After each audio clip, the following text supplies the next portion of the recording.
The New King of Atlanta, Part 3. Zane's decision to approach Marcus had changed the atmosphere slightly. While Marcus wasn't exactly friendly, the tension between them had lessened. They didn't need to be best friends, but the team needed them to work together. Coach Jenkins noticed the shift, and so did their teammates. The rivalry had turned into a mutual respect on the court, at least.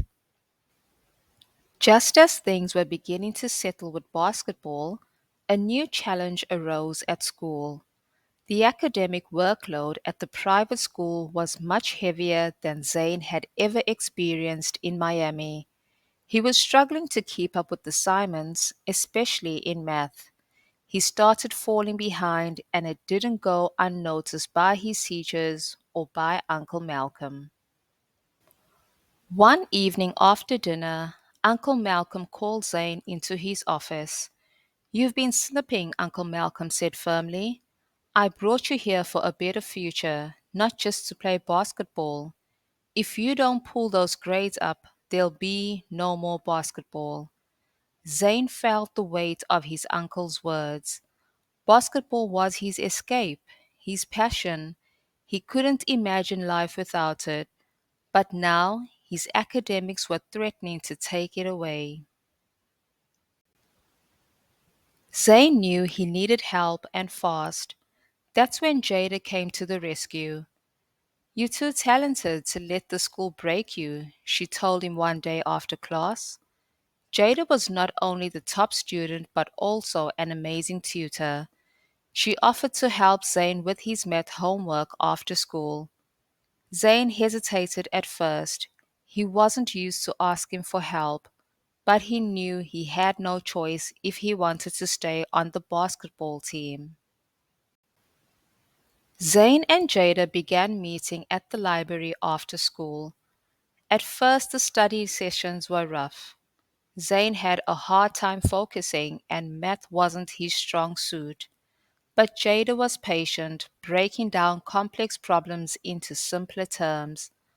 Over time, Zane started to understand the material. Their friendship grew stronger, and Zane began to appreciate Jada's drive and intelligence even more.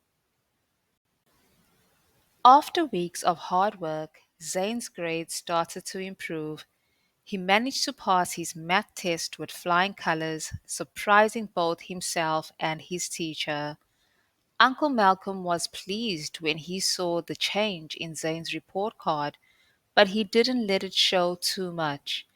"This is the kind of effort I expect," he said, though Zane could sense the pride in his voice. As things began to stabilize, Zane learned about the school's upcoming talent show. It was a big deal. Students performed everything from music to comedy, and it was one of the few events where everyone, rich or not, could participate. Jada, it turned out, was an amazing singer, and she had signed up to perform. She encouraged Zayn to showcase his skills too, but Zayn wasn't sure what he could do besides basketball. One evening, Zayn was messing around with Malcolm Jr. in the living room, trying to take a break from all the pressure. They started freestyling raps just for fun. Malcolm Jr. was impressed by Zayn's natural flow and rhythm. "Yo, you good at this," Malcolm Jr. said. That's when it hit Zayn. Maybe he could rap at the talent show. It would be a chance to do something different and show another side of himself. As the talent show grew closer, Zayn practiced his rap every night.